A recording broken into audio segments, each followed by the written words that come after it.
approximately 10 years ago when I returned to the area that I lived in when I was a kid. I couldn't believe the difference in it. The council had totally neglected the area and used it as a dumping ground. I felt I had to help do something for the community, and then we set up a housing association. The houses in Darnley wasn't have repair done in them for about 15 years, so the houses were just going to blazes. So that was why I got involved in the housing association.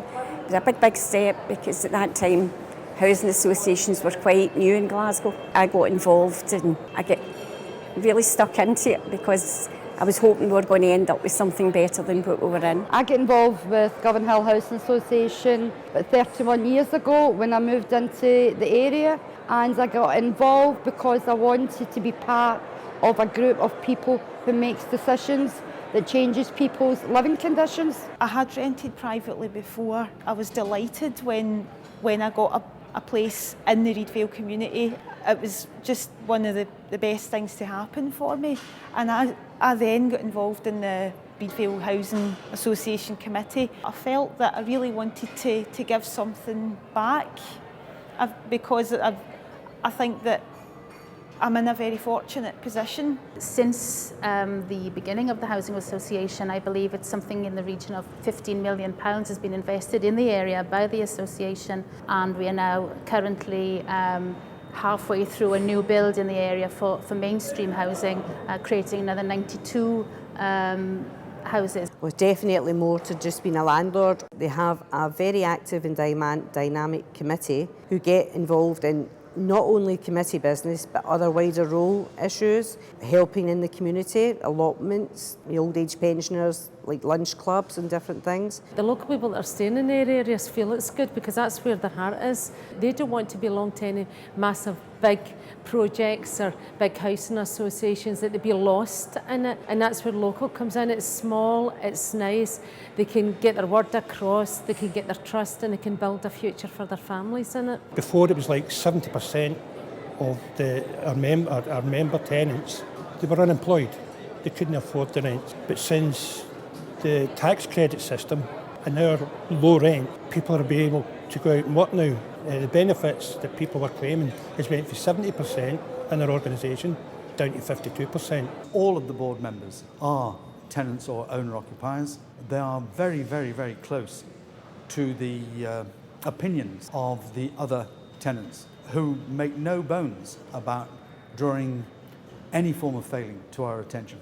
We've got a development trust who do other things within the area. It's actually more about local issues, local people, how things affect them, and that's what part of Govanhill is about. It's about the area as a whole, not just about housing. We've knocked down a lot of the flats that were causing us and the police problems and given everyone their own space, like back and front door. The kids are happy, we've got better play areas for them. It's a much nicer place to live.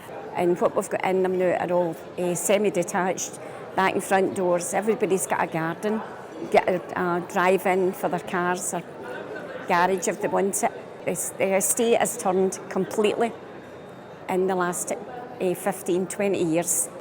So the whole thing is looking, plus the fact Darnley has looked up, it has bought houses in it. It's a nice place. We've got a train station beside us, we've got a good bus service.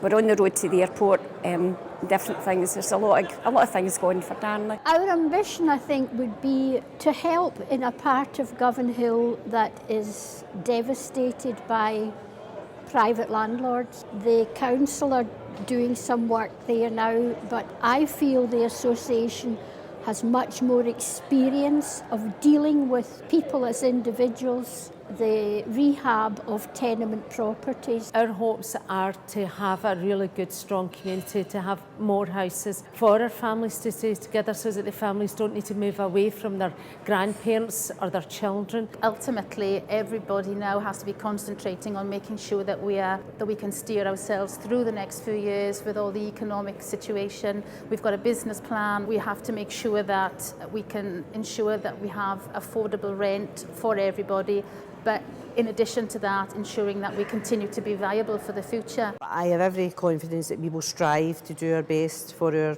our community. I have no worries about Wellhouse Housing Association's future. We are very articulate and we know what needs to be done. Well, when something's tenant-led, you put more into it, you put yourself into it, and you've got your tenants are on board with you. There is a community spirit now, which we didn't really have before.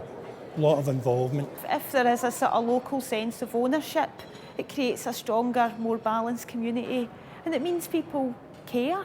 You know, basically to care about where you live, to care that it looks nice, to care that kids can play safe, to care that people can live there through generations, families can stay together. That's why local people should be involved, have to be involved. It's developed a self-confidence and a belief in their capability of managing their own affairs, which is very, very different from what in my early life I experienced as a council house tenant. And I think the whole ethos of having tenants and residents of the area decide this is what we want and this is what we are going to have, it works.